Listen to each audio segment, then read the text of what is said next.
আজকের দিনে আমরা ঘর থেকে বাইরে অনেক সময় অনেক অন্যায়, অবিচার, প্রতারণা এইসব দেখে থাকি। আর যাদের সাথে এগুলো হয় তাদের মনে জমা হয় অনেক দুঃখ, কষ্ট, অভিমান। তাদের মনে মাঝে মধ্যেই একটাই কথা আসে যে যারা তাদেরকে এত দুঃখ কষ্ট দিল, যারা তাদের সাথে এই অন্যায় অবিচার করল, তারা কি তাদের প্রাপ্ত কর্মের ফল পাবে না? তাদের কি বিচার হবে না? আর কর্মফলের এরকমই একটা সত্যি ঘটনা আজ আমি এই এপিসোডে আপনাদেরকে বলতে চলেছি। নমস্কার শ্রোতা বন্ধুরা, ভূত ভগবান চ্যানেলে আপনাদের সকলকে অনেক স্বাগত। আশা করি সবাই খুব ভালো আছেন, সুস্থ আছেন, আনন্দে আছেন। আমাদের চ্যানেলের এই ঘটনাগুলো যদি আপনাদের ভালো লেগে থাকে তাহলে অবশ্যই চ্যানেলটিকে সাবস্ক্রাইব করবেন, ভিডিওগুলোকে লাইক করবেন।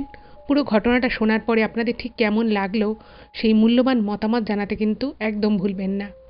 আর আপনাদের জীবনে বা আপনাদের পরিচিত কোনো মানুষের জীবনে যদি এই ধরনের কোনো রকম কোনো ভৌতিক, অলৌকিক, দৈবিক, অতিজাগতিক কোনো ঘটনা ঘটে থাকে তাহলে সেগুলো কিন্তু আপনারা আমাদের কাছে লিখে পাঠিয়ে দিতে পারেন।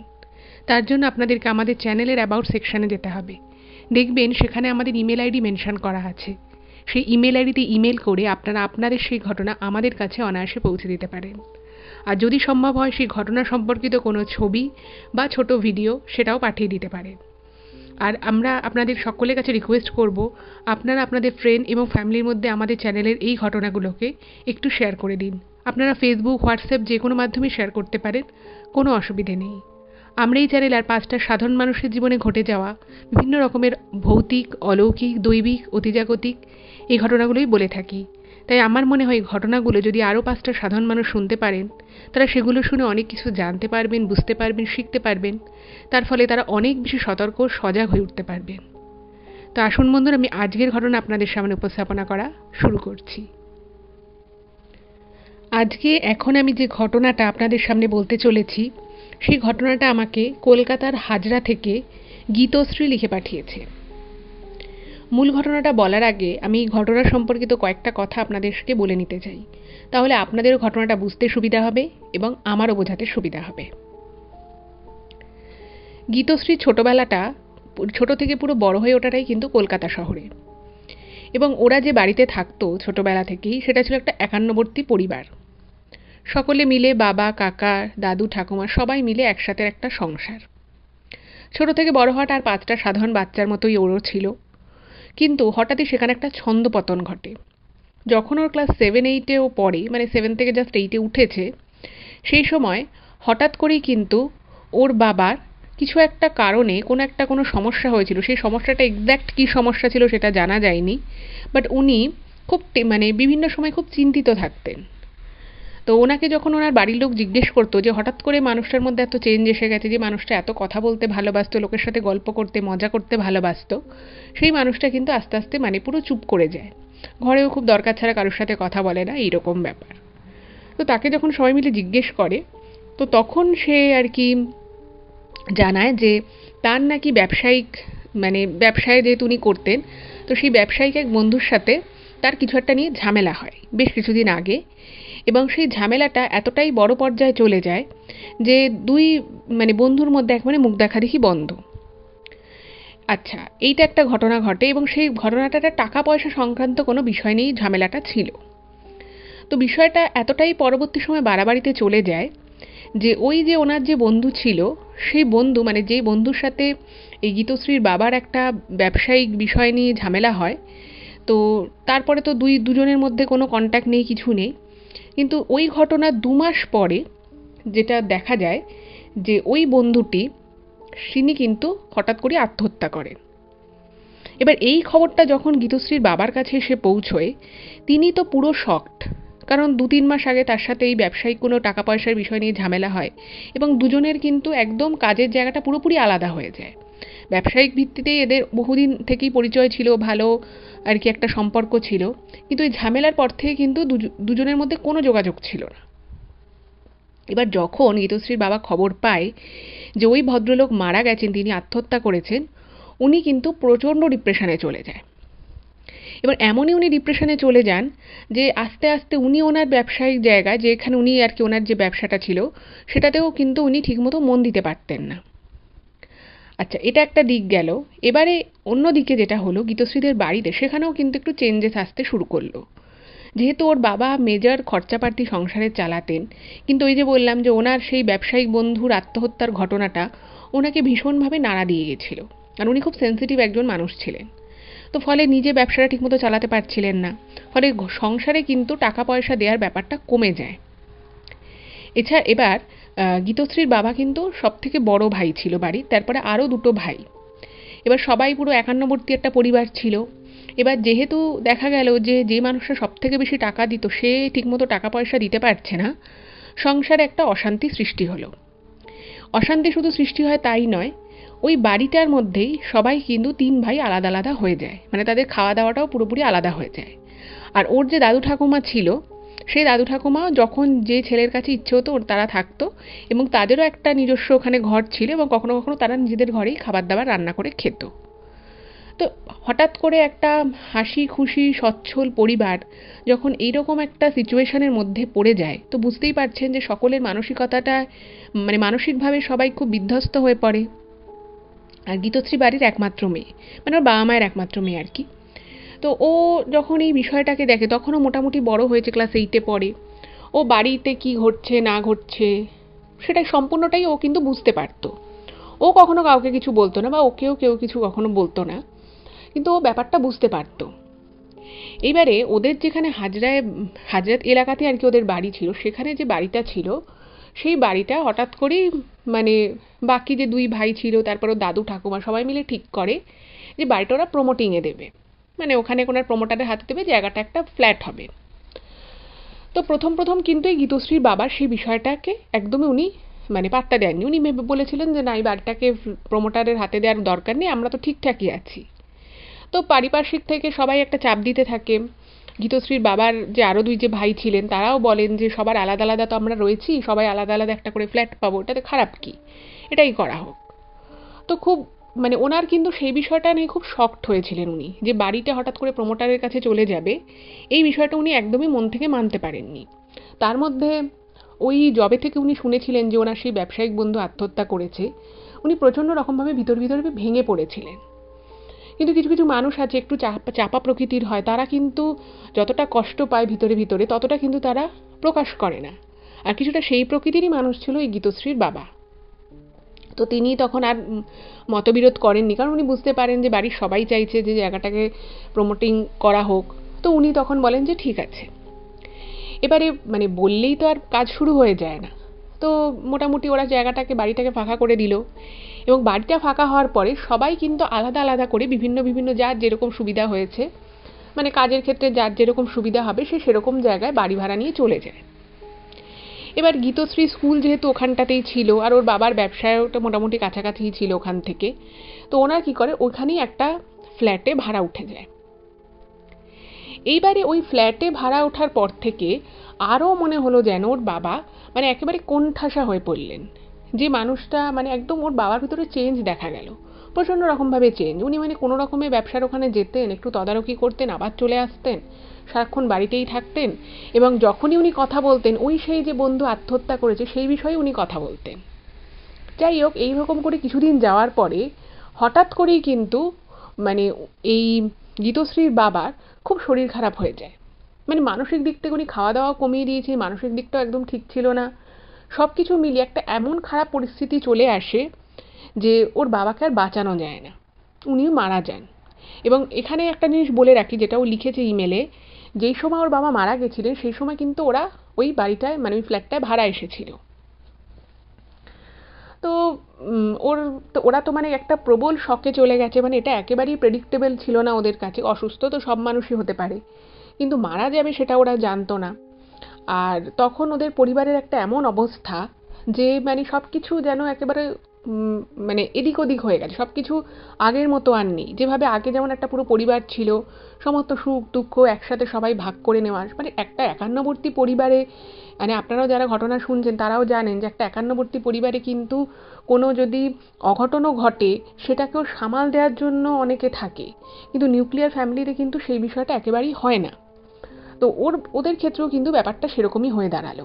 আর ওরা মানে জাস্ট মানে এতদিন তো একসাথেই থাকতো, সেখান থেকে হঠাৎ করে ওরা ফ্ল্যাটে ওরা তিনজনে চলে এলো, তারপরে হঠাৎ করে এরকম একটা দুর্ঘটনা ঘটে যাওয়া, মানে ওরা যাকে বলে একবারে অথই জলে পড়লো। আচ্ছা, ওদের তো মানে তখন খুব কষ্টের মধ্য দিয়ে যাচ্ছে, একা একা ফ্ল্যাটে থাকতে হচ্ছে, সবাই আসতো দেখা করতো, দিনের মানে হয়তো দিনে 2-3 বার আসা যাওয়া ছিল, কিন্তু মেইনলি ওই মা মেয়েকে মানে গীতশ্রী আর ওর মাকে কিন্তু একাই ফ্ল্যাটে দিন কাটাতে হলো। এভাবে বেশ কিছুদিন চললো, কাজকর্ম মিটে গেল। এবারে প্রত্যেকটা মানুষেরই জীবন চলার জন্য একটা উপার্জন খুবই প্রয়োজন। তো সেই উপার্জনের একমাত্র আর্নিং মেম্বার ছিল গীতশ্রীর বাবা। আর ব্যবসার বিষয়ে কিন্তু গীতশ্রীর মা সেরকম কিছুই জানতেন না, মানে যেটুকু যা উনি খুব বেসিকটুকু জানতেন, ওনার হাজব্যান্ডের থেকে যেটুকু যেটুকু শুনতেন সেটুকুই ওনার নলেজে ছিল, সেটা একেবারেই কাজ চালানোর মতো নয়। যাই হোক, তো উনি তারপরে ওনার একটা ব্যাগের কারখানা ছিল, ছোট্ট একটা জায়গায় একটা বড় কারখানার মধ্যেই একটা ছোট পোর্শন কিনে সেখানে উনি একটা ব্যাগের বিজনেস ছিল, তো সেখানে ম্যাটেরিয়াল আসতো, সেগুলোকে আর কি সেলাই টেলাই করে বাজারে বিক্রি করা হতো। এইটাই ছিল ওনার বিজনেস। এবার তখন ও ক্লাস 8-এ পড়ে, সামনে ওর মাধ্যমিক আছে, তারপরে উচ্চ মাধ্যমিক, পড়াশুনো শেখাতে হবে, মেয়েকে বড় করতে হবে, টাকা পয়সার অবশ্যই দরকার, তার মধ্যে ফ্ল্যাটের ভাড়া দেওয়া, সব কিছু মিলিয়ে ওর মা ভাবলো যে না, এভাবে তো বসে থাকা যাবে না, আমাকে তো কিছু একটা করতে হবে। তো উনি তখন ওনার কোনো মানে প্রিয়ার এক্সপেরিয়েন্স নেই, বাট স্টিল উনি কিন্তু সেইখানে যান, এবং সেখানে গিয়ে ওই ব্যাগের ফ্যাক্টরিতে কীভাবে কাজ হয় সেটা উনি মানে ওনার কোনো ধারণা ছিল না। বাট অনেক কষ্ট করে ওদের যে কজন আর কি ওর বাবার আন্ডারে কাজ করতো তাদের সাহায্যে উনি কিছুটা কিছুটা করে কাজ শেখেন, যে কীভাবে ব্যাগের সেলাইগুলো হয়, কীভাবে কোথায় গিয়ে বিক্রি করতে হয়, কার সাথে কথা বলতে হয়, এই সমস্ত কিছু কিন্তু ওর মাকে প্রথম থেকে একদম নতুন করে শুরু করতে হয় শেখা। তো এরকম করেই অনেক কষ্ট করে গীতশ্রীর মা কিন্তু ওকে আস্তে আস্তে বড় করতে থাকে। আর এদিকে তো যাকে আবার ওদিকে ওরা যারা মানে যে প্রমোটারকে কি ফ্ল্যাটের জন্য মানে জমিটা দিয়েছিল, বাড়িটা দিয়েছিল, সে কিন্তু মানে পুরো একটা বছর জাস্ট মানে জায়গাটাকে ভেঙে রেখে দেয়, মানে ঘরটাকে জাস্ট একটু একটু করে ভেঙে, মানে ওখানে কেউ আর বসবাস করতে পারবে না এরকম অবস্থাতেই প্রায় 8 থেকে 9 মাস কিন্তু পুরো ল্যান্ডটা পড়েছিল। এবার সবার চিন্তা হচ্ছে যে এত দেরিতে যদি কাজ শুরু হয়, ফ্ল্যাটটা কমপ্লিট হতেও অনেকটা সময় লাগবে, এবং যতটা সময় লাগবে ততটা সময় কিন্তু ওদেরকে বাইরে ভাড়া বাড়িতে থাকতে হবে, সেটা একটা ভালো মতো খরচার ব্যাপার। তো যাই হোক, সেদিকে তো একটা ডিলে ছিলই। তো এইভাবেও আস্তে আস্তে বড় হতে থাকে, এবং ওই 3টে বছর ওদের কিন্তু টানা ভাড়া বাড়িতে থাকতে হয়, 3টে বছর, ভাবুন একবার। এবং ওই পিরিয়ডটা যেটা গীতশ্রী লিখেছে, তো প্রচণ্ড কষ্টে কেটেছে, মানে কিছু না হোক আগে মানে একটা জামা কেনার আগে, একটা অন্য জিনিস কেনার আগে আগে ওর মাকে যেটুকু যা ব্যবসা থেকে লাভ হতো আগে বাড়ি ভাড়ার জন্য রেখে দিত, আগে বাড়ি ভাড়ার জন্য, তারপরে ও স্কুল এবং খাওয়া দাওয়া। তো খুবই কষ্ট করে ওদের ওই 3টে বছর কাটে, তারপরে ওরা ফ্ল্যাটে শিফট করে। এবার ফ্ল্যাটে যখন শিফট করে তখন আবার যে সবাইকে ওরা ফ্যামিলির কাছে পেয়েছিল তাও কিন্তু নয়, কারণ ওর যে আর এক কাকা ছিল সে আবার ওই যেহেতু এটা ডিলে হচ্ছিল, সে একটা অন্য জায়গায় ফ্ল্যাট কিনেছিল। তো পরে সে যখন এই ওদের আদি জমি এখানে ফ্ল্যাটটা পায়, সে কিন্তু ওটাকে ভাড়া দিয়ে দেয়। তো আর এক কাকা থাকতো, আর ওর দাদু ঠাকুমা তখন বয়স্ক হয়ে গেছিল, তো ওনারা একেবারে গ্রাউন্ড ফ্লোরেই একটা আর কি মানে প্রমোটারকে বলে একটা আর কি ইউনিট বার করে ওখানে ওনারা থাকতেন। তো এইভাবে ও আস্তে আস্তে বড় হচ্ছে। এবার তখন ও হচ্ছে কলেজে উঠেছে। এবার এখানে একটা জিনিস বলে রাখি, মাধ্যমিকের পর থেকে কিন্তু এই গীতশ্রী টিউশন শুরু করে দিয়েছিল, নিজের একটু একটু আধটু হাত খরচা চালানোর জন্য। ও বুঝতে পারতো যে ওর মা অনেক কষ্ট করে, তো ও আস্তে আস্তে হাত খরচার জন্য এই টিউশনই শুরু করে। তো যখন ও কলেজে পড়ে, সেকেন্ড ইয়ারে, তো সেই সময় ওরই এক যে বান্ধবী ছিল, সেই বান্ধবীর এক পিসতো দাদার সাথে ওর আলাপ হয়, এবং সেই আলাপটাও কিন্তু খুব অদ্ভুতভাবে হয়েছিল। সেই আলাপটা হয়েছিল একটা বিয়ে বাড়িতে, ওই বান্ধবীরই একটা কারোর বিয়ে ছিল, নিজের দিদি বা ভাই এরকম একটা মানে দাদা ভাই এরকম একটা কারোর বিয়ে ছিল। তো সেই বিয়েতে গিয়ে কিন্তু সেই বান্ধবীর পিসতো দাদার সাথে গীতশ্রীর আলাপ হয়। এবার আলাপ হয়েছে, প্রথম দিন সব কিছু ঠিকঠাক ছিল, গল্প আড্ডা হয়েছে, সবাই মিলে বন্ধুর যারা রিলেটিভ সবাই মিলে গল্প করেছে, এবং ওই যে পিসতো দাদার সাথে যে সেখানে আলাপ হয়েছিল, আস্তে আস্তে কিন্তু ফোনে কথাবার্তা, তারপরে ফেসবুকে একে অপরকে ফ্রেন্ড রিকোয়েস্ট পাঠানো, এরকম করে খুব বেসিক একটা কিন্তু আলাপচারিতা শুরু হয়। যাই হোক, তো আস্তে আস্তে গীতশ্রীও মানে পড়াশুনোটা করছে, ও পড়াশুনোটা খুব ভালোবাসতো ছোটো থেকেই। তো ওর মনে একটা সবসময় ইচ্ছে ছিল যে কলেজ পাশ করার পরে ওকে একটা চাকরিতে ঢুকবে, মানে হায়ার স্টাডি যদি করতেও হয় ও ডিস্টেন্স এডুকেশন নিয়ে করবে, কিন্তু ওর কাছে মেন ছিল যে আমি চাকরি করব, এটা ওর ভীষণ ইচ্ছে।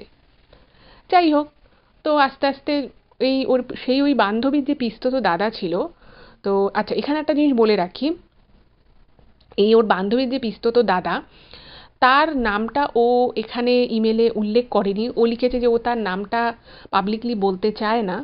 তো সেই জন্য ও বলেছে যে আপনি ঘটনাটা বলার স্বার্থে ওর যে এই পিসতো দাদা ছিল সেই বান্ধবীর, তাকে নীল বলে সম্বোধন করতে পারেন। তো আমি ওই ঘটনাটা বলার সময় আপনাদেরকে ওকে মানে নীল বলেই সম্বোধন করছি। তো ওই ছেলেটির নাম ছিল নীল। তো নীলের সাথে কিন্তু ওর একটা ভালো বন্ধুত্ব তৈরি হয় এবং ওরা বহুদিন ফোনে কথাবার্তা বলে, ফেসবুকে টুকটাক কথাবার্তা হয়। তো একদিন ছেলেটা ওকে বলেছে যে তো মানে এত তো কথাবার্তা হয়, তো একদিন একটু মানে বেরোনো যাক আর কি। তো এরকম কলকাতার একটা রেস্টুরেন্টে ওরা দেখা করে। তো দেখা করার পরে ওদের বেশ দুজনেরই দুজনকে পছন্দ হয়। মানে এর আগে তো কথাবার্তা হচ্ছিলই, সেটা তো একটা ভালো লাগা ছিলই, বাট ওই যে যখন ওরা মিট করে তো ওদের একে অপরকে বেশ ভালো লাগে। তো ওদের সেখান থেকে একটা রিলেশনশিপ তৈরি হয়, একটা ভালো সম্পর্ক। ছেলেটা কিন্তু একদম ওয়েল এস্টাবলিশড, খুব ভালো একটা কোম্পানিতে ভালো পজিশনে চাকরি করতো, কথাবার্তা যথেষ্ট ভালো, ফ্যামিলি যথেষ্ট ভালো, ছেলেটার একটা দিদি আছে, দিদির বিয়ে হয়ে গেছে। তো সব দিক থেকে আর কি একদম সেটেলড। আচ্ছা এবার আস্তে আস্তে ওদের সম্পর্কটা এগোতে থাকে। গীতশ্রী কিন্তু তখন বাড়িতে কাউকে কিছু জানায়নি। এবার ওর যখন গ্র্যাজুয়েশন হয়ে যায়, তো তখন ওর বাড়িতে ব্যাপারটা জানায় যে ওর এরকম একটা ছেলেকে পছন্দ। কিন্তু তখন ওর মা বলছে যে ঠিক আছে, পছন্দ খুব ভালো কথা, তো আমার সাথে একদিন কথা বলাস।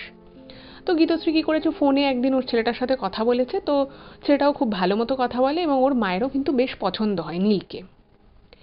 এইভাবে তো তখন ছেলেটা তখন ওকে একটা কথা বলে রেখেছিল যে ও বেশি দিন হয়েছে চাকরিতে জয়েন করেনি। তো বলছে যে আমাকে আমার দিদির বিয়ে দেওয়ার সময় আমাদের অনেক টাকা পয়সা, আমাদের যে বিয়েগুলো হয় তো আমাদের বেশ বড় করে বিয়ে দেয়, মানে ওদের ফ্যামিলিতে আর কি এটা একটা রীতি আছে যে বেশ বড় করে জাঁকজমক করে বিয়ে দিতে হয়। তো ছেলেটা বলছে দেখো আমি খুব ভালো পজিশনে চাকরি করি ঠিকই, কিন্তু আমাকেও তো একটু নিজেরটা গোছাতে হবে। তো আমি কিন্তু এখন তুমি মানে নেক্সট 2-3 বছর আমি কিন্তু বিয়ের ব্যাপারে মানে এগোতে পারবো না। তো তখন গীতশ্রী বলে যে হ্যাঁ আমিও তো জাস্ট গ্র্যাজুয়েশন কমপ্লিট করেছি, কয়েক মাস হলো, আমিও চাকরি বাকরি করতে চাই, আমিও দেখবো যদি আমি হায়ার স্টাডিজ করতে পারি। তো এই 2-3 বছর ওদের কিন্তু ভীষণ ভালো যায়, মানে 3-3 বছর ওরা একে অপরকে বেশ সময় দেয়। মাঝে মধ্যে কলকাতার কোথাও কোথাও কোনো রেস্টুরেন্টে বা কোনো দ্রষ্টব্য স্থানে ওরা টুকটাক বেড়াতে যাওয়া, বন্ধু বান্ধব সবাই জানতো, তো তাদের বন্ধু বান্ধবদের জন্মদিনে যাওয়া, সেখানে গল্প আড্ডা, মানে খুবই ভালো একটা সম্পর্ক কিন্তু এই 2-3 বছর ওদের চলে, প্রায় 3 বছর আর কি। এবার মাঝখানে গীতশ্রী একটা জায়গায় একটা পার্ট টাইম জব নেয় এবং তার সাথে সাথেও মাস্টার্স করতে থাকে। এবার মানে একদম দুটো দিক কিন্তু পুরো সেটেল ছিল। গীতশ্রীর বাড়ি থেকে ওর মা জানতো, তারপরে যে ছেলেটি অর্থাৎ নীলের বাড়ি থেকেও কিন্তু সবাই জানতো ব্যাপারটা, যে ওরা একে অপরকে পছন্দ করে, ওরা ভবিষ্যতে একে অপরকে বিয়ে করতে চলেছে, সব বিষয়টাই কিন্তু জানাচেনা ছিল।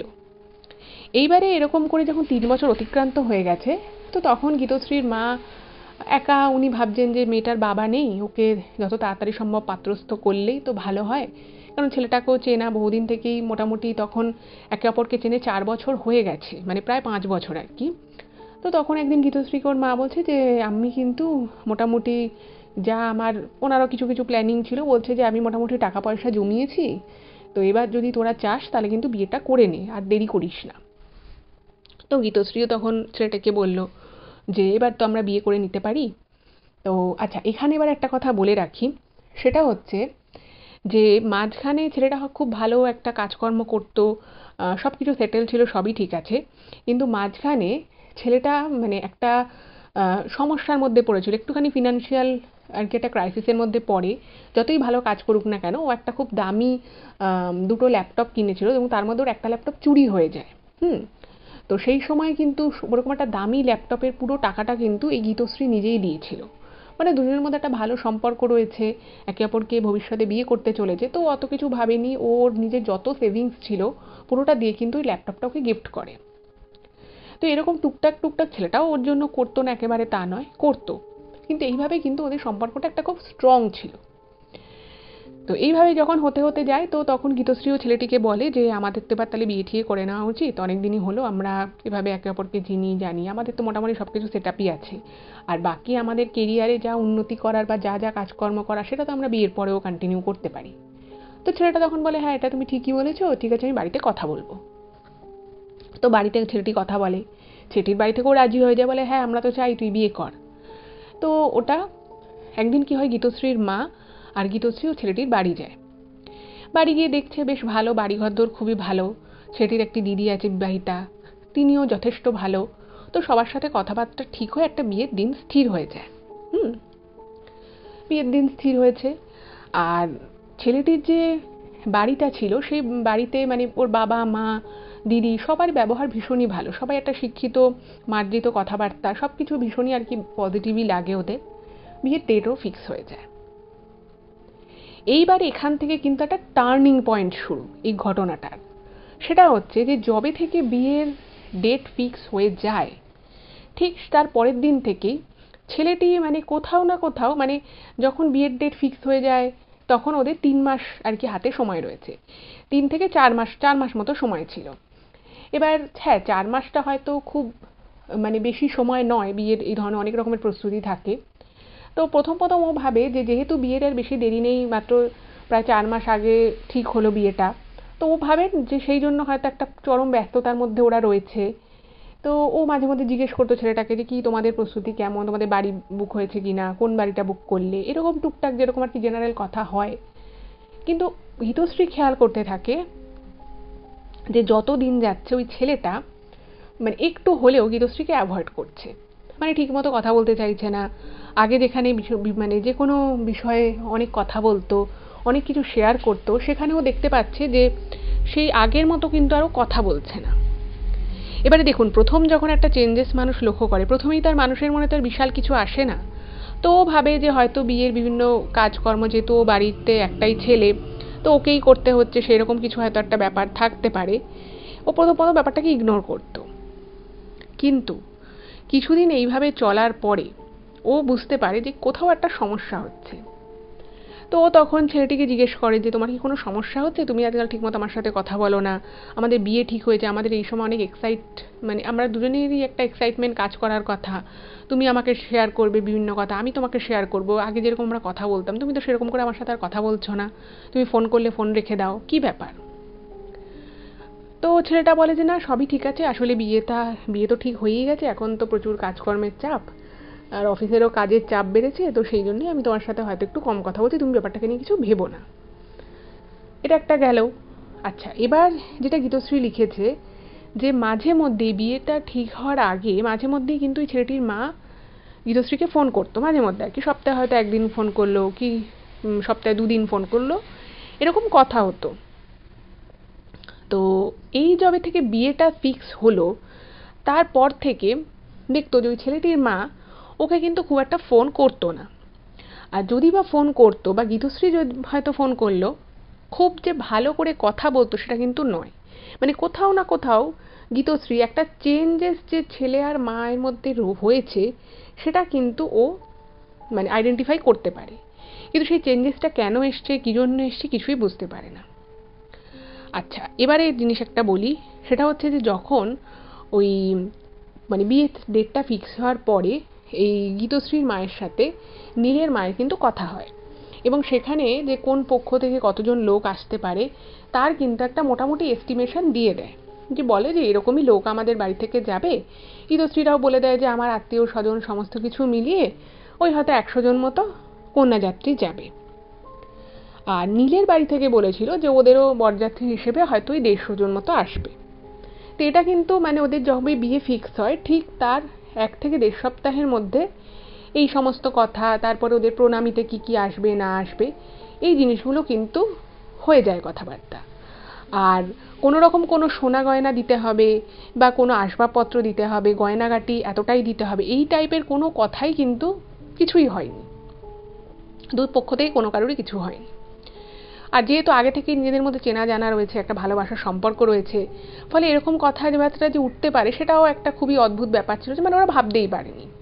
আর সেরকম কোনো কথা ছেলেটাও মেয়েটিকে বলেনি। আর গীতশ্রীদের বাড়ি থেকেও কখনো এরকম কোনো কিছু ওরা ভাইব পায়ওনি যে এরকম কিছু বলতে চায়। যাই হোক, তো এরকমভাবে যখন চলছে তখন মানে বিয়ের সমস্ত প্রায় প্রস্তুতি হয়ে গেছে, বাড়ি হল বুক করা হয়ে গেছে, কার্ড ছাপানো হয়ে গেছে। তো তখন বিয়ের ঠিক 1 মাস বাকি। তো বিয়ের যখন 1 মাস বাকি, তো হঠাৎ করেই গীতশ্রীর মাকে ছেলেটির মা ফোন করে একদিন। তো ফোন করে আমি বললাম যে ওদের বাড়ি থেকে মানে বরযাত্রী টোটাল 150 জন আসার কথা ছিল।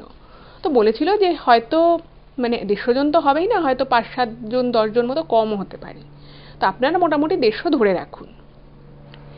এইবারে যখন ফোন করেছে তখন বলছে ওর মা, মানে নীলের মা প্রথম বলে যে আমাদের না 2-1 লোক একটু বেশি হবে, কারণ আমার মেয়ে রয়েছে, মেয়ের শ্বশুরবাড়ির সবাইকে আমরা ভেবেছিলাম বলবো না, কিন্তু ছেলের বিয়ে যেহেতু আমি ভাবছি সবাইকেই বলবো।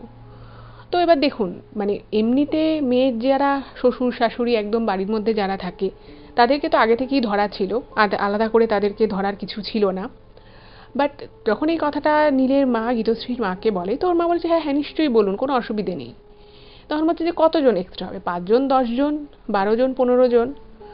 তো হঠাৎ করেই নীলের মা বলে যে না, সংখ্যাটা আরেকটু বেশি, ওটা হয়তো আমি 150 বলেছিলাম, ওটা 150 থেকে আরও হয়তো 70-80 জন বেশি হবে।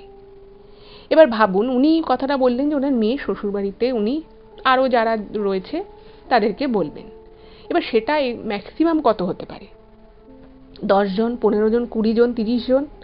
সেটা 70 জন নিশ্চয়ই হতে পারে না। এবার যেখানে ওটা 150 ছিল সেটা থেকে 150 প্লাস 70 হয়ে গেল, এটা কিন্তু বেশ অনেকটাই বেড়ে যাওয়া। আর এখানে আমি বলছিলাম যে গীতশ্রীর বাবার যে ব্যবসাটা ছিল সেটা কিন্তু খুব ছোট একটা ব্যবসা ছিল, ওটা থেকে যে খুব বিশাল ইনকাম হতো বা ওরা যে খুব স্বচ্ছন্দে সংসার চালাতো তা কিন্তু নয়, কারণ কর্মী ছিল, তাদেরকেও মাইনে দিতে হতো। আর সেরকমভাবে ব্যবসায় কিন্তু বিশাল যে বাড়বাড়ন্ত ছিল, বিশাল বড় ব্যবসা, প্রচুর টাকা পয়সা আসতো তা কিন্তু নয়। তো এরকম একটা মধ্যবিত্ত ঘরে হঠাৎ করে বিয়ের 1 মাস আগে আরও 70টা লোকের জন্য আলাদা করে আবার অ্যারেঞ্জমেন্টের জন্য ব্যবস্থা করা, খাওয়ানোর ব্যবস্থা, তাদেরকে আরও বিভিন্ন রকম জিনিসপত্র সেটার ব্যবস্থা করা, এটা একটু টাফ ছিল। এবং শুধু খাওয়ার ক্ষেত্রেই নয়, উনি বলেছিলেন যে ওনাদের যে তত্ত্বের যে লিস্টটা ছিল মানে প্রণামী, সেখানেও কিন্তু ওরা প্রায় 15 জনের আরও মানুষের নাম দিয়ে দেয় যাদেরকে প্রণামী এই গীতশ্রীদের বাড়ি থেকে দিতে হতো।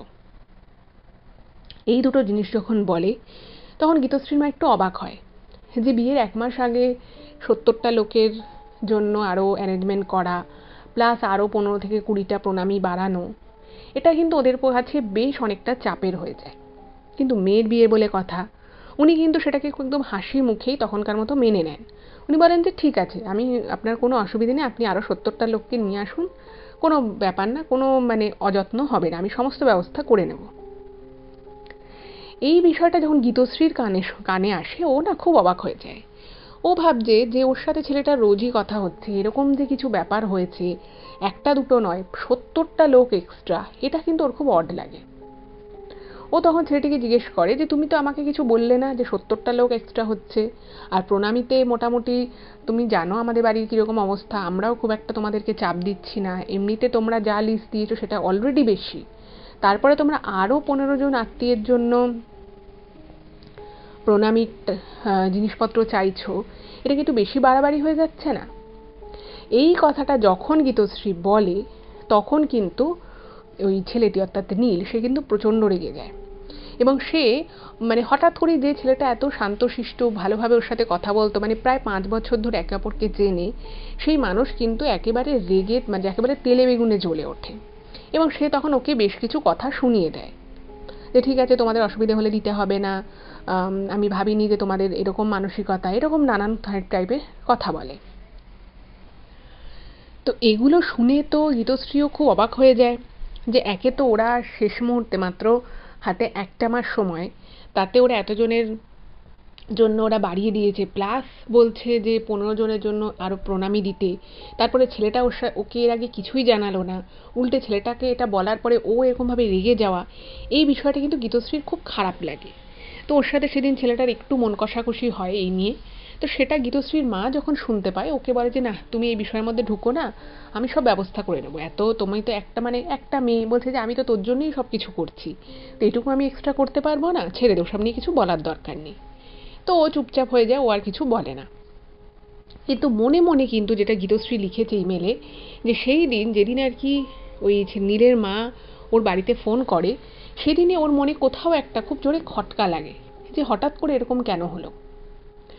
যাই হোক, তো এই ব্যাপারটা নিয়ে ও তো ওর মা যখন ওকে বারণ করে দেয় যে তুই এটা নিয়ে কথা বাড়াস না, আমি ব্যবস্থা করে দেবো, তখন ও ভাবে যে ঠিক আছে, ওরা হয়তো আগে থেকে বুঝতে পারেনি 70টা লোককে, ঠিক আছে ব্যবস্থা হয়ে যাবে। হলো। ঠিক ওর বিয়ে বাকি তখন আর 27 দিন। তখন বিয়ে ওর 27 দিন বাকি, প্রায় সমস্ত অ্যারেঞ্জমেন্ট হয়ে গেছে। ওর মা সঙ্গে সঙ্গে মানে যে কেটারিং সার্ভিসকে বলেছিল তাদেরকে আরও 70 জনের এস্টিমেশন এক্সট্রা দিয়ে দেয়, আরও 15 জনের জন্য প্রণামীও কিনে নেয়। তো সব কিছু যখন হয়ে গেছে, ঠিক বিয়ে যখন আর 27টা দিন বাকি, সেই সময় হঠাৎ করেই ওর জীবনে যাকে বলে একটা এমন দিন এলো, যে দিন বা যে কথাগুলো বলা যেতে পারে সেই দিনের ওর কাছের মানুষের যে কথাগুলো, সেটা ও মানে ওর স্বপ্নেও কল্পনা করতে পারেনি। এরকম একটা সময় বা সিচুয়েশন আসে, সেটা কি আপনারা শুনলে বুঝতে পারবেন। যে ছেলেটাকে ও এতদিন ধরে চিনতো, জানতো, যার সাথে ও এত কথা বলেছে, সেই মানুষটাকে দেখে ওর কখনোই মনে হয়নি যে সেই মানুষটা লোভী বা সেই মানুষটার মধ্যে কোনো টাকা পয়সা, মানে টাকা পয়সা রোজগার করার ইচ্ছে বা মানসিকতা সেটা সকলেরই থাকতে পারে, সেটা থাকা ভালো, কিন্তু মানে বিয়েতে পণ নেওয়া টাইপের যে জঘন্য প্রথা আছে, সেই বিষয়ে যে ওর মানে ওই ছেলেটির নীলের আর কি সেরকম যে ওর মানসিকতা আছে, সেটা কিন্তু কোনোদিনই গীতশ্রী বুঝতেও পারেনি। তো ঘটনাটা যেটা ঘটলো সেটা হচ্ছে যে একদিন ছেলেটা হঠাৎ করে গীতশ্রীকে নীলকে মানে নীল আর কি গীতশ্রীকে ফোন করে দুপুরবেলা। তো দুপুরবেলা যখন ফোন করে, তো যেই সময়টা নীল কিন্তু সচরাচর গীতশ্রীকে ওই টাইমে ফোন করে না, কারণ দুপুরবেলা এও অফিসে থাকে, ও অফিসে থাকে, ওই সময়টা কিন্তু ওদের কোনোদিনই কথা হয় না। তো নীল ফোন করে, তো গীতশ্রী ভেবেছে নিশ্চয়ই কোনো দরকার আছে বা এমনি হয়তো কোনো দু একটা এমনি জাস্ট কথা বলার জন্য ফোন করেছে। তো যখন ফোনটা করে, তো তখন দেখছে যে ওর মানে মুড, যে মানুষের সাথে আমরা কথা বললে বুঝতে পারি যে তার মুডটা কেমন। তো গীতশ্রীও কথা বলে বুঝতে পারে যে মুডটা ঠিক ভালো নেই ছেলেটার।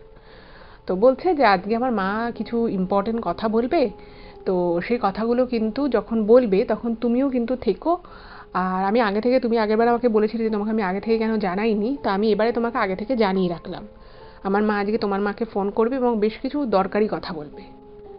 তো তখন গীতশ্রী তো একটু অবাক হয়ে গেছে, বলছে যে কী কথা বলবে, তো সেটাও বলে দাও আমাকে যে কী বিষয়ে কথা বলবে, আর তোমার মা আমার মাকে তো ফোন করতেই পারে, সেটা নিয়ে তুমি আমাকে আগে থেকে কেন বলছো, এরকম তো ব্যাপার নয়। তখন বলছে না, তুমি আগের দিন আমাকে ব্লেম করেছিলে যে আমি তোমাকে কেন জানাইনি, তো আমি তোমাকে জানিয়ে দিলাম, বলে ফোনটা রেখে দেয়। সুশ্রী তো অবাক হয়ে গেছে যে কী আবার বিষয় নিয়ে কথা বলবে, তো তখন ও না অতটা পাত্তা দেয়নি, আর নিজেও তখন কাজের মধ্যে ছিল। তো বাড়ি এসছে। বাড়ি আসার পরে ওই ছেলেটা ওকে ঠিক 10:30 পৌনে 11টা নাগাদ ফোন করে রাতের বেলা। ছেলেটা ফোন করেছে, তো দু একটা কথা এমনি নর্মাল বলে।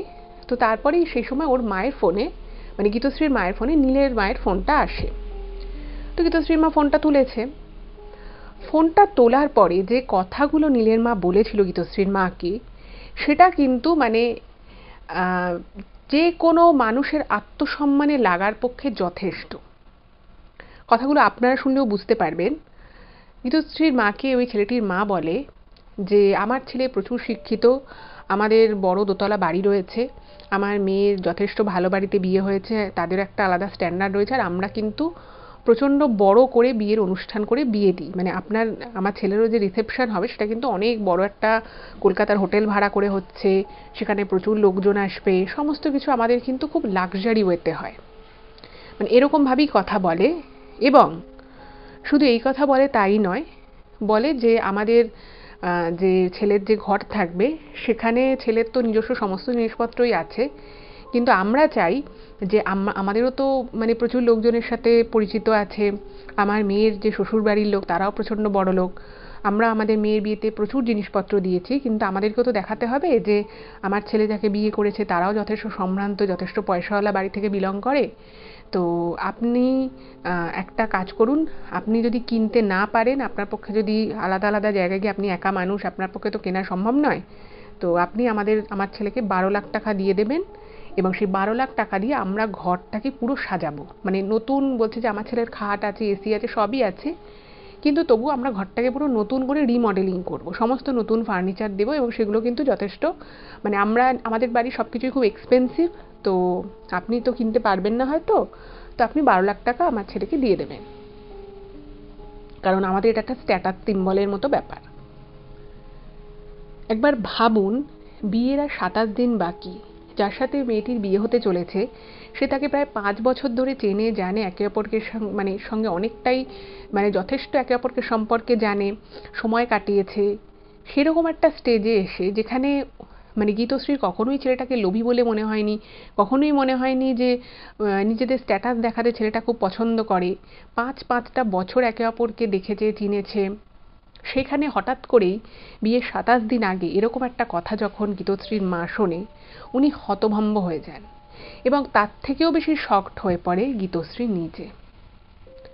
ও যেটা ইমেলে লিখেছে যে মানে ও নাকি যখন ইমেলটা টাইপ করছিল ও তখনও চোখ থেকে নাকি জল পড়ছে, সেটাও নিজেও কিন্তু লিখেছে যে ও সেদিন মানে হতভম্ব হয়ে গেছিল কথাটা শুনে, যে এই কথাটা বলবে সেটা নিশ্চয়ই নীল জানতো, এবং জানতো বলেই দুপুরবেলা আগে থেকেই ওকে বলে রেখেছিল যে আমার মা তোমার মাকে ফোন করবে। আর একটা মানুষের মনে বা একটা পরিবারের মনে কতটা মানে নিম্ন রুচি থাকলে, কতটা নিম্ন রুচির মানুষ হলে বিয়ের 27 দিন আগে হঠাৎ করে একটা নয় দুটো নয় 12 লক্ষ টাকা চেয়ে বসে, তাও আবার কোনো মানে লেজিট কারণে নয় বা এরকম নয় যে ওই টাকাটা না হলে বিশাল কোনো ক্ষতি হয়ে যাবে বা কিছু, সেটা নাকি যৌতুক হিসেবে, এবং সেটা উনি ওনার আত্মীয় স্বজন পরিজনকে দেখাবেন বলে যে ওনার ছেলে যাকে বিয়ে করছে তারাও যথেষ্ট পয়সাওয়ালা মানুষ। ভাবুন একবার কতটা নিম্ন রুচির মানসিকতা হলে মানুষ এভাবে কারোর থেকে চাইতে পারে। এবং এটাও একটা বড় বিষয় যে গীতশ্রীর মা গীতশ্রীকে অনেক কষ্ট করে বড় করেছেন, ওরা আর্থিকভাবে মানে যা সচ্ছল এটুকু ছিল, কিন্তু ওরা মানে গীতশ্রী নিজে যেটা লিখেছে যে ও চাকরি পাওয়ার পরেও যথেষ্ট কষ্ট করেই কিন্তু ওরা সংসারটা চালাতো, দুটো পয়সা কোনো জায়গায় বেশি এক্সপেন্স করতে হলে দুবার ভাবতো যে মানে টাকাটা খরচা করবে না জমিয়ে রাখবে।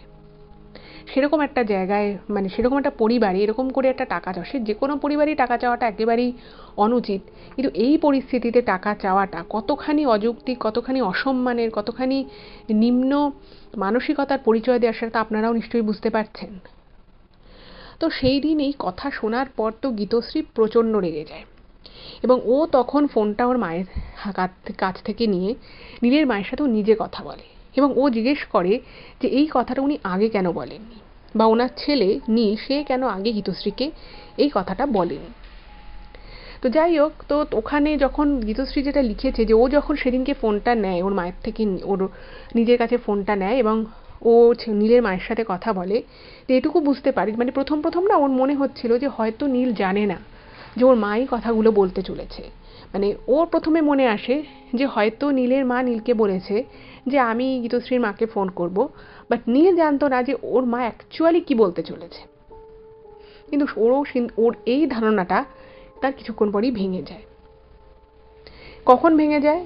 ভেঙে যায় তখন যখন গীতশ্রী শুনতে পায় যে ওর মায়ের পাশেই নীলও দাঁড়িয়ে রয়েছে এবং ও মাঝে মধ্যে কিছু একটা বলছে এবং সেই আওয়াজটা ও ফোন থেকে পাচ্ছে। তো ও তো রীতিমতো মানে আর কোনো কথা বলার মতো পরিস্থিতি ছিল না, ও ফোনটা রেখে দেয়। ফোনটা রেখে দেওয়ার পরে ওর মা তো রীতিমতো মানে হতাশ হয়ে সোফায় বসে পড়েছে, আর গীতশ্রীও মানে রীতিমতো মানে স্পিচলেস হয়ে গেছে যে মানে ও কি বলবে। একটা মানুষকে 5 বছরেও এতটা ভুল চিনলো, এতটা ভুল জানলো। তো ও নীলকে ফোন করে, তো প্রথমবার তো নাকি ও ফোন ধরেনি, তো দ্বিতীয়বার যখন ফোনটা ধরেছিল তখন নীলকে অনেক রকমভাবে বলে যে তুমি টাকা চাইছো, আমি নিজে চাকরি করি, আমি আমার যেটুকু যা আছে সব কিছুই তো আমিই পাবো বাড়িতে, তাই বলে এইভাবে বিয়ে 7-8 দিন আগে এতগুলো টাকা তুমি চেয়ে বসলে আর তুমি কিছু বললে না তোমার মা চাইলো। তো এরকম অনেক কিছু বলে, বাট লাস্ট অব্দি ছেলেটা যেটা বলে যে ওর মা যখন টাকাটা চেয়েছে সেটা নিশ্চয়ই কিছু বুঝে চেয়েছে এবং এই বিষয়টা ওর কিছু করার নেই। যাই হোক, তো তারপরে তো গীতশ্রীর ভীষণ খারাপ লাগে, তো ওর মা তাও বলেছিল যে ঠিক আছে আমি কিছু একটা ব্যবস্থা করে কারখানার থেকে যদি কারখানাটাকে আমাকে বেচে দিতে হয় আমি সেরকম করে হলেও টাকাটা জোগাড় করব। কিন্তু গীতশ্রী বলে না, এই কারখানাটা মানে এই কারখানা থেকে যেটুকু যে ইনকাম আসে সেটুকু দিয়ে ওদের সংসার চলতো। এবার গীতশ্রীর বিয়ে হয়ে যাওয়ার পরে ওর মায়ের তো কিছু তো ইনকাম দরকার, তখন ও পরিষ্কার বেঁকে বসে, ও বলে যে না, যদি এই 12 লাখ টাকা না দিলে বিয়েটা না হয় তো না হোক, কিন্তু আমি তোমাকে একটা টাকাও দিতে দেবো না, আর এইভাবে টাকা চাওয়াটা অন্যায়। তো ও তখন মানে স্বাভাবিকভাবেই বুঝতেই পারছেন গীতশ্রীর সাথে এবার নীলের এইটা নিয়ে একটা বিশাল ঝামেলা হয়, ওদের পুরো পরিবারের সাথে একটা ঝামেলা হয়। তো তখন নাকি ওই ছেলেটা আর কি নীল, সে তখন মানে একটা অন্যরকম মানুষ হিসেবে ওর সামনে ধরা দেয়। মানে যে মানুষটাকে গীতশ্রী মানে যাকে চিনেছিল, যে মানুষটার সাথে ওর এতদিনের বন্ধুত্ব ছিল, তার সাথে আজকের মানুষটা যেন কোনো মিলই নেই। তো এরপরে তো গীতশ্রী পুরোপুরি নিজেই মানে বিয়েতে একেবারে বেঁকে বসে। তো তখন নাকি ছেলের বাড়ি থেকে নাকি বলে যে ঠিক আছে, বিয়েটা আমরা এখন দিলেও দিতে পারি, কিন্তু টাকাটা যে ভবিষ্যতে দিয়ে দেওয়া হবে সেই বিষয়টা ওদের লিখিত দিতে হবে যে হ্যাঁ আমরা টাকাটা দিয়ে দেবো। তো এইটা গীতশ্রীর কাছে এতটাই অপমানজনক মনে হয়, ও কিন্তু মানে পত্রপাঠ ওই জিনিসটাকে মানে পুরো সম্বন্ধটাকে, পুরো বিয়েটাকে ও পুরো কাটিয়ে দেয়। এবং যা 2-3 জনকে কার্ড দেয়া হয়েছিল বা যাদেরকে ফোনে বলা হয়েছিল, তাদেরকে গীতশ্রী নিজে ফোন করে করে পুরো ঘটনাটা বলে দেয় এবং বলে যে আমার বিয়ে ক্যান্সেল হয়ে গেছে, আপনারা প্লিজ আসবেন না। মানে ও যেটা লিখেছে যে ওই সময়টা, ওই বছরটা ওর জীবনের সব থেকে খারাপ বছর এবং সব থেকে কঠিনতম বছর, এবং সব থেকে জীবনের ওর শিক্ষা বেশি ওই বছরটায় পেয়েছিল। খুব স্বাভাবিক, মানুষ যখন খুব কঠিন পরিস্থিতিতে থাকে তখন কিন্তু তাকে তার পারিপার্শ্বিক সমাজ বা তার সেই জীবনের কঠিন যে পরীক্ষা, তার থেকে কিন্তু মানুষ অনেক কিছু শিখতে পারে, অনেক কিছু জানতে পারে। সেটা হয়তো আপনাদের ক্ষেত্রেও সত্যি। যাই হোক, ও তো প্রচণ্ড শখ হয় এবং ও আশা করেছিল যে পুরো বিষয়টা হওয়ার পরে বা যখন গীতশ্রী বিয়েটা ক্যান্সেল করে দেবে, তখন হয়তো নীল ওর কাছে আসবে, ওর কাছে ক্ষমা চাইবে এবং বিয়েটা আবার ওরা ভালোভাবে করতে পারবে। কিন্তু বাস্তবে যেটা ঘটলো সেটা কিন্তু সম্পূর্ণ অন্যরকম একটা ঘটনা। বাস্তবে দেখা গেল যে এরকম কিছুই হলো না। ও যখন বিয়েটা ভেঙে দিল তখন কিন্তু পরিষ্কার নীল নাকি ওকে একটা মেসেজ করে এবং বলে যে তোমরা মানে এই যে টাকাটা নিয়ে তোমরা এতটাই খারাপ ব্যবহার করলে, তোমরা কি ভাবলে যে আমাদের টাকা পয়সা নেই বলে তোমাদের থেকে টাকা চাওয়া হয়েছে? এটা আমাদের একটা পারিবারিক সম্মানের ব্যাপার, আমাদের প্রচুর আত্মীয় স্বজন হয়েছে, আমার দিদির যে বাড়িতে বিয়ে হয়েছে তারা প্রচুর বড়লোক। তো তোমরা এই সামান্য বিষয়টাকে নিয়ে এত অশান্তি করলে, তো তুমি যখন বলেছো যে তুমি এভাবে বিয়ে করবে না, তাহলে আমিও তোমাকে বিয়ে করতে রাজি নই, একদম সেটা পরিষ্কার বলে দেয়।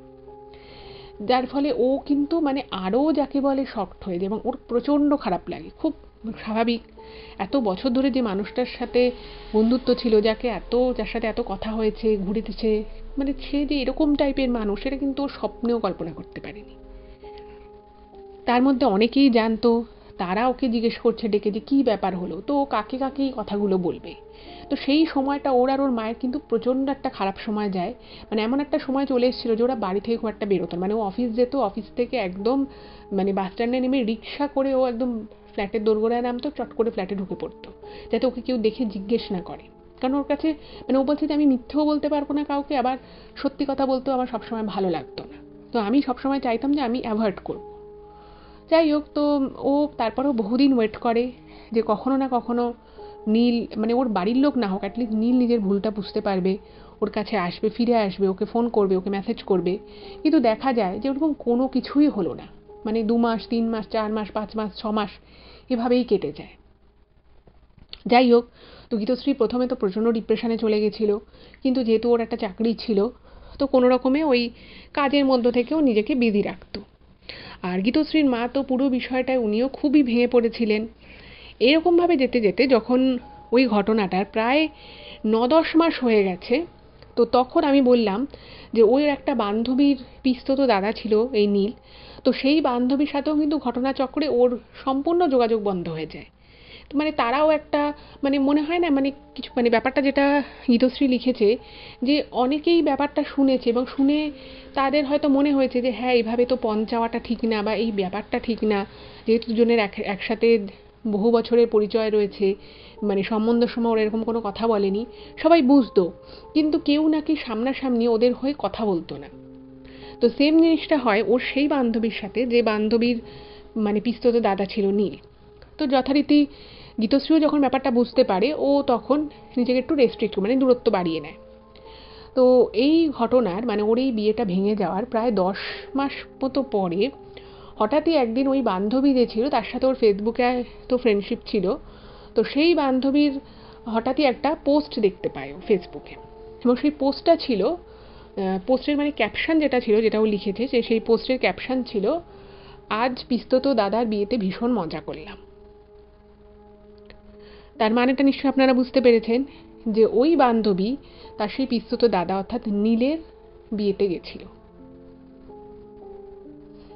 ভাবুন একবার, যে বিয়ে নিয়ে এত কথা হলো, যেই বিয়ে নিয়ে ওদের দুজনের মধ্যে প্রচুর কথা হয়েছিল, প্রচুর স্বপ্ন ছিল, সেই ছেলেটা যার সাথে ওর বিয়ে হওয়ার কথা ছিল, এই 12 লক্ষ টাকা চাওয়া নিয়ে একটা ঝামেলা হলো, সেই বিয়েটা ভেস্তে গেল। ঠিক তার 10 মাসের মাথায় ওই ছেলেটির কিন্তু বিয়েও হয়ে যায় এবং সেই বিয়ের খবর ও ফেসবুক মারফত জানতে পারে।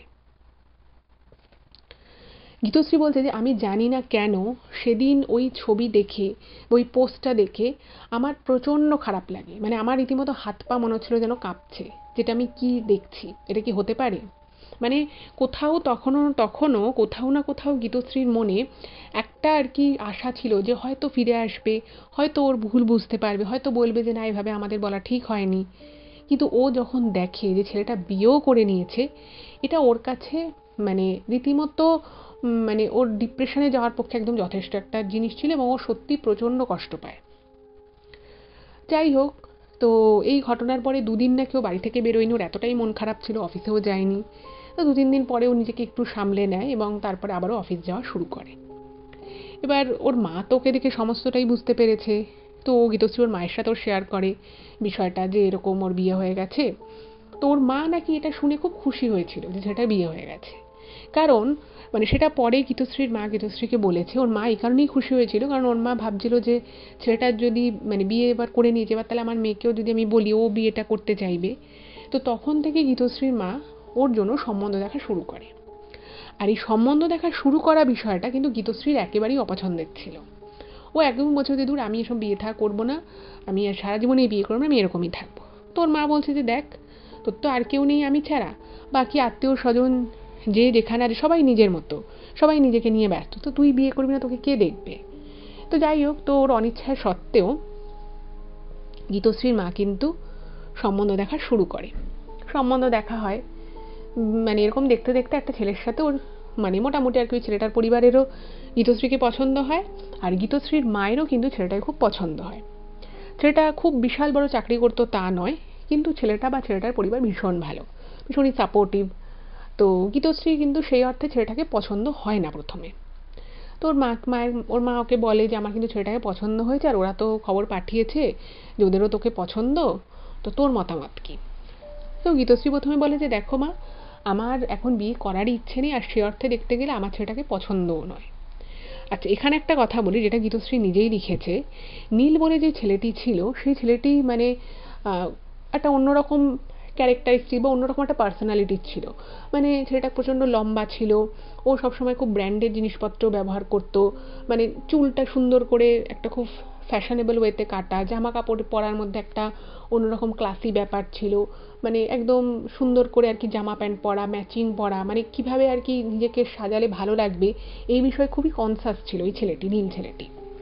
তো ওকে এত মানে বন্ধু হিসেবে ওর সাথে এতদিন মিশেছে, ওর সাথে ওর বিয়ের কথা ছিল, বিয়ে ঠিকও হয়ে গেছিল। তো সব কিছু মিলিয়ে সেই প্রভাবটা কিন্তু গীতশ্রীর মধ্যে কোথাও একটা রয়ে গেছিলো, এটা ও নিজেই ইমেলে লিখেছে। আর সেদিক থেকে দেখতে গেলে এই যে ছেলেটির সম্বন্ধ আর কি এসেছিল, যাদের ওকে পছন্দ হয়, সেই থেকে দেখতে গেলে দেখা যাবে, ব্যাপারটা ছিল যে ওই ছেলেটি কিন্তু এতটা ফিটফাট নয়।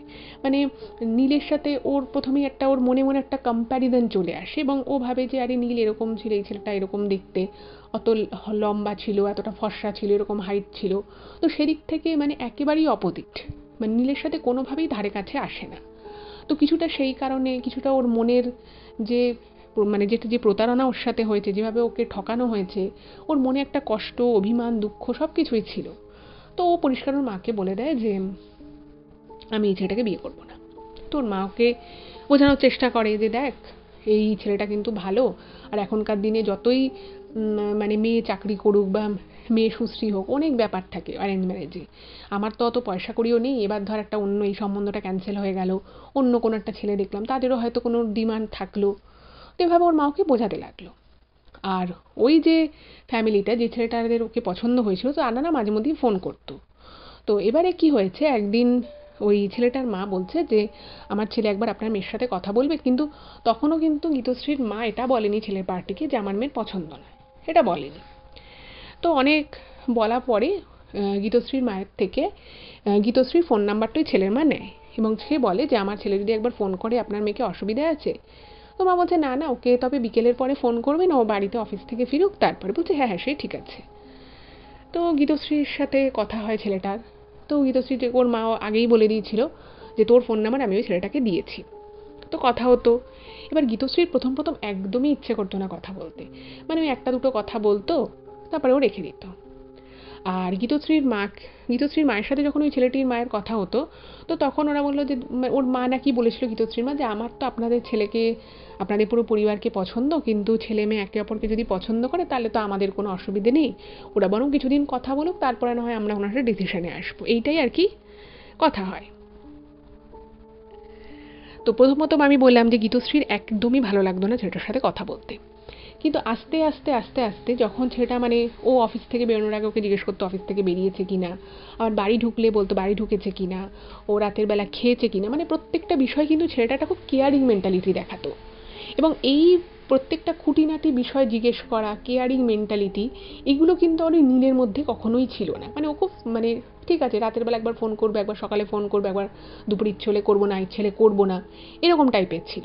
বাট এই ছেলেটা মানে কোনো একটা প্রবলেমের কথা হয়তো ও কখনো বলেছিল যে অমুক কাজে প্রবলেম হয়েছিল, ঠিক দুদিন পরে ছেলেটা খোঁজ নিচ্ছে যে ওর সেই প্রবলেমটা সলভ হয়েছে কিনা, কী করে সলভ হয়েছে, বা নিজে থেকে কোনো কিছুই বিষয় আর কি কেয়ার করা, এই জিনিসগুলো না আস্তে আস্তে এই গীতশ্রীর ভালো লাগতে থাকে, যে আমাকে গাইড করছে, আমার ছোটোখাটো সুবিধে অসুবিধের বিষয়ে আমাকে জিজ্ঞেস করছে। তো মানে এইরকম একটা বিষয় যখন আস্তে আস্তে হতে থাকে, মানে কথা বলতে বলতে না গীতশ্রীর ছেলেটাকে ভালো লাগে এবং ছেলেটারও ওকে ভালো লাগতো। তো সব কিছু মিলিয়ে ওদের বিয়েটা কিন্তু ফিক্স হয়ে যায় এবং তার 5-6 মাস পরে ওদের কিন্তু বিয়ে হয়ে যায়।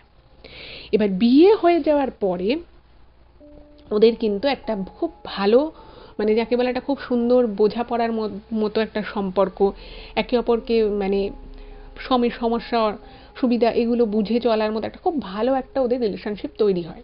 স্বামী স্ত্রী খুব সুখে শান্তিতে সংসার করতে থাকে। এইবারে এই যে ছেলেটি ছিল সেই ছেলেটিটা কিন্তু 2 ভাই।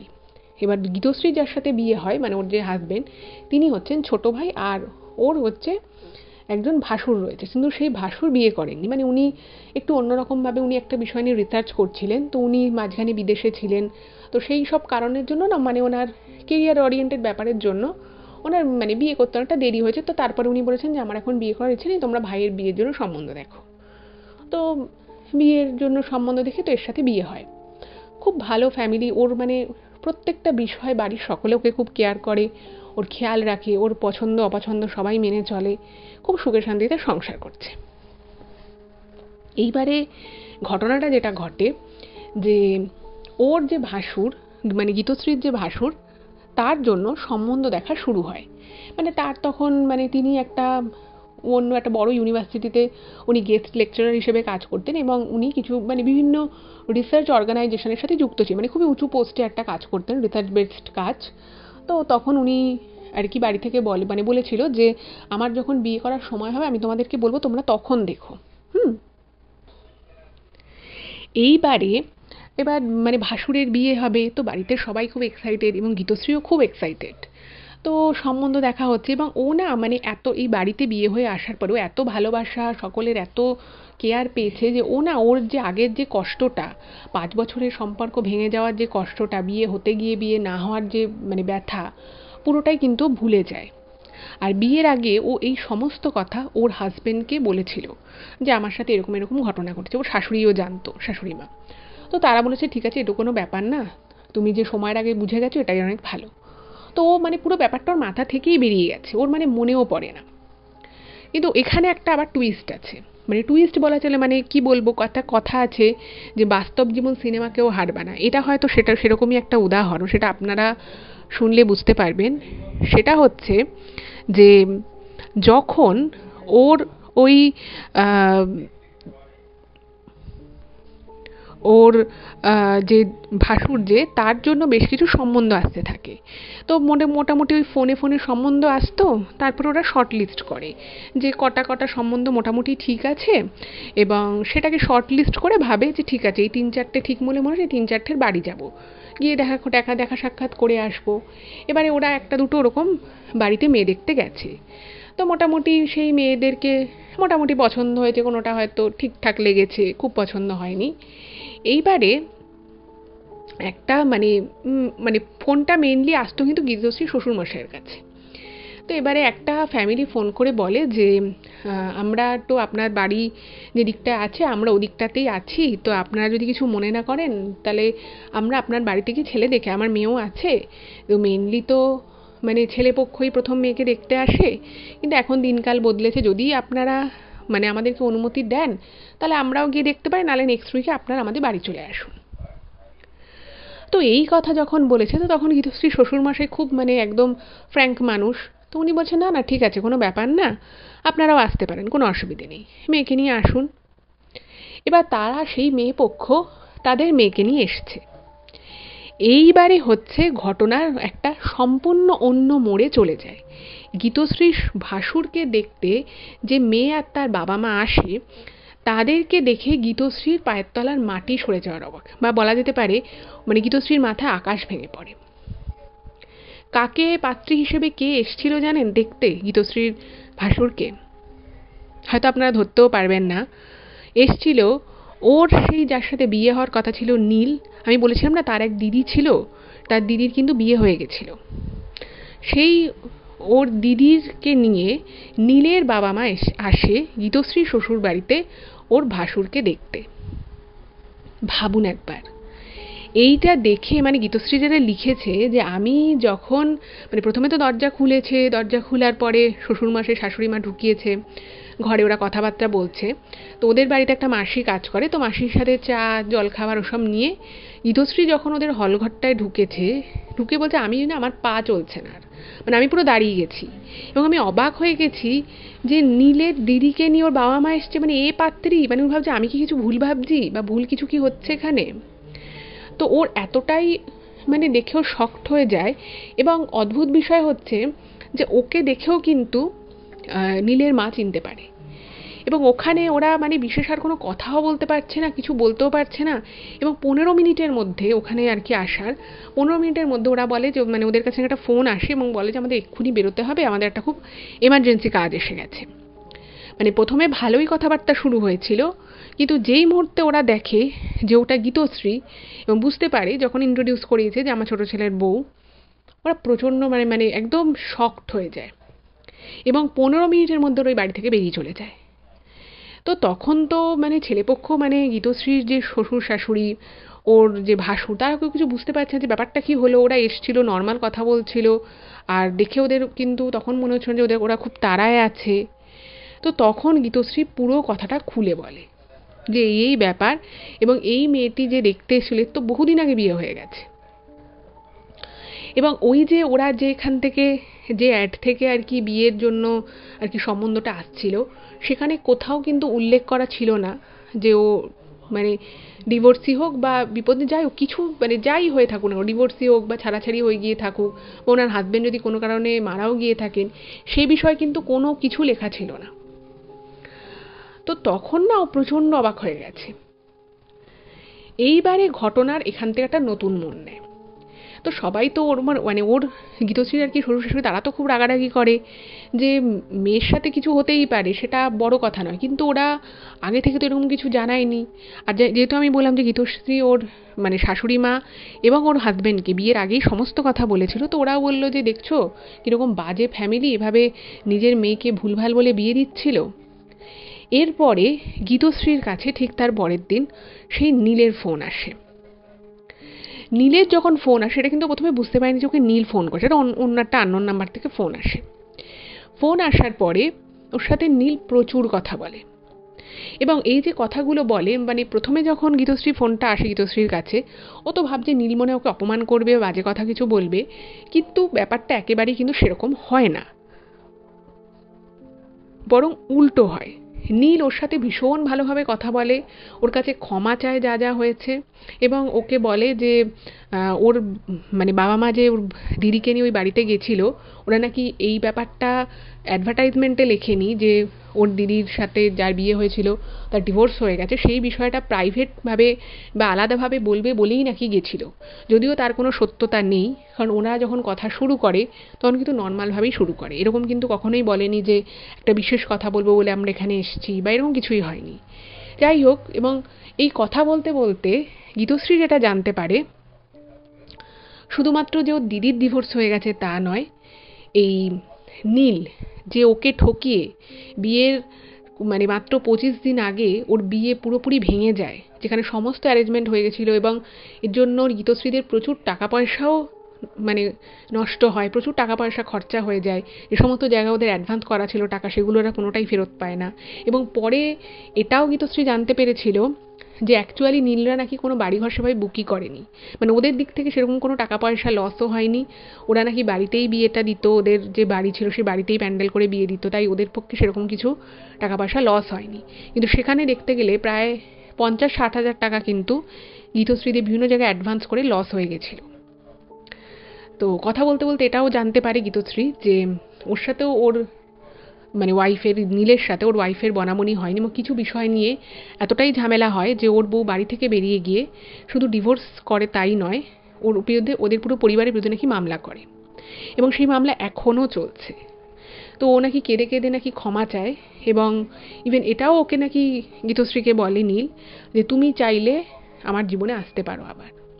ভাবুন, যেই ছেলেটা আজ থেকে 5-6 বছর আগে ওর সাথে এইভাবে প্রতারণা করেছিল, ওর সাথে শুধু নয় ওর মাকে এতটা অপমান করেছিল, ওকে বিয়ে মানে যার সাথে 5টা বছরের সম্পর্ক ছিল তাকে এইভাবে ঠকিয়ে তার কয়েক মাসের মাথায় বিয়ে করে নিয়েছিল, সে জীবনে কিভাবে তার কর্মফলটা পেল। এবং ওই নীলের মা যে পুরো বিষয়টাকে সাজিয়েছিল এবং যে বলেছিল যে আমার মেয়ের অনেক বড় জায়গায় বিয়ে হয়েছে, তার শ্বশুর বাড়ির সামনে দেখাতে হবে যে আমার ছেলেরও যার সাথে বিয়ে হচ্ছে তারাও খুব উঁচু বংশের, প্রচুর পয়সা আছে, সেটা দেখাতে গিয়ে তার মেয়েদেরও কিন্তু সংসার টিকলো না। এটাই হয়তো কর্মফল। আমি আপনাদের প্রথমে এপিসোডে বলছিলাম না যে কর্মফলের একটা সত্যি ঘটনা বলবো, এই হচ্ছে সেই কর্মফল। আমরা অনেক সময় অনেক কিছু ভাবি যে কর্মফল বলে হয়তো কিছু হয় না, কিন্তু না, ওপরে একজন আছেন, তিনি সব দেখছেন, তিনি যাকে যা দেবার, যাকে যা ভোগ করা সেটা ঠিক করাবেন। আমাদের শুধু উচিত নিজেদের কর্মটুকু ঠিক রাখা। যাই হোক, তো তারপরে তো গীতশ্রী ওর যা যা মনে বলার ছিল সব কিছু বলে ওর নাম্বারটা একদম ব্লক করে দেয়, এবং তার সাথে এটাও ওকে বলে দেয় যে ও যেন কোনোদিন যোগাযোগ না করে। তো তার 1 বছর পরে মানে মোটামুটি সম্বন্ধ দেখে ওর ভাসুরের একজন, তিনিও রিসার্চের সাথে যুক্ত, এরকম একজনের সাথে ওর বিয়ে হয়, ওর যে বৌদি আর কি। তো সে মানে ভীষণই একজন ভালো, ওর যে যা, তার সাথে খুব ভালো একজন যা হয়েছে, তিনিও খুবই শিক্ষিতা, খুবই একজন ভালো মানুষ, এবং গীতশ্রী খুব শান্তিতে সুখের সাথে ওর পুরো পরিবারকে নিয়ে সংসার করছে। তো এইটাই ছিল ঘটনা। আপনাদের কেমন লাগলো অবশ্যই কিন্তু জানাবেন। আর আমি বলবো স্পেশালি এই ঘটনাটা একটু সকলের সাথে বেশি করে শেয়ার করে দিন, কারণ অনেকেই মনে অনেক দুঃখ থাকে, কষ্ট থাকে, অনেকে ভাবে যে যারা খারাপ করছে তারা হয়তো আজকের দিনে আর কর্মের ফল পায় না, কিন্তু না, আজকের দিনেও পায়। হয়তো আমরা কিছু কিছু দেখতে পাই, হয়তো কিছু কিছু দেখতে পাই না, কিন্তু নিশ্চয়ই পায়। সকলে ভালো থাকবেন, দেখা হচ্ছে পরবর্তী ভিডিওতে। নমস্কার।